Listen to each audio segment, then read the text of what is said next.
اب دھیرے دھیرے کچھ فتوے آنے لگے، کچھ زبانیں کھلنے لگیں، اور دلی سے فتوا آیا اور کہاں سے فتوا آیا کہ ہاں صاحب عورتوں کو بھی مسجد میں بھیجنا چاہیے، پردے کا انتظام ہو تو عورتیں جا سکتی ہیں۔ اب فتوے میں تھوڑی نرمی آئی ہے۔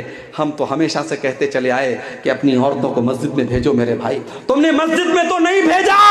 اجمیر کی درگاہ پہ عورتوں کی بھیڑ موجود ہے، کچھوچا کی درگاہ پر عورتوں کی بھیڑ موجود ہے، جتنے قبریں اور جتنے بزرگوں کے مزار ہیں پورے ہندوستان میں آپ چلے جائیے، وہاں مردوں سے زیادہ آپ کو عورتیں مل جائیں گی۔ ممبئی چلے جاؤ، حاجی علی کی درگاہ سمندر کے بیچ میں موجود ہے، آپ چلے جاؤ، مرد آپ کو کم ملیں گے، عورتیں زیادہ ملیں گی۔ میرے نبی نے لعنت کی ہے ایسی عورتوں پر جو قبرستان بہت زیادہ جاتی ہیں۔ کبھی کبھار عبرت کے طور پہ چلی جائیں الگ بات ہے، مگر ان درگاہوں پر، ان قبروں پر، ان مزاروں پر کوئی عبرت کے لیے نہیں جاتا ہے۔ وہاں عیاشی ہوتی ہے، وہاں شرک ہوتا ہے، وہاں حرام خوری ہوتی ہے۔ میرے بھائیوں، ہماری عورتوں کو اس چیز سے بچنا چاہیے، اور ہمیں اپنی عورتوں کو اس سے بچانا ہے۔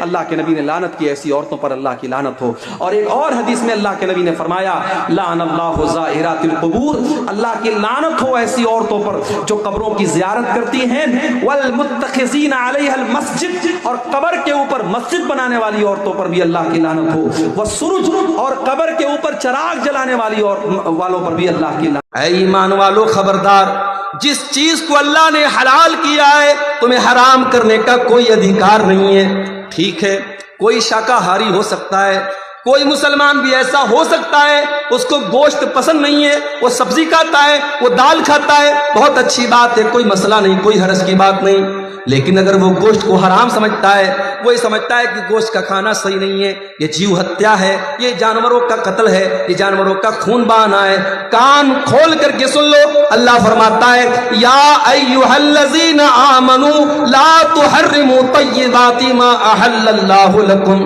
اے ایمان والو، جو چیز اللہ نے تمہارے لیے حلال کی ہے، جو چیز اللہ نے جائز کی ہے، تم کون ہوتے ہو حرام کرنے والے، تم کون ہوتے ہو ناجائز کرنے والے۔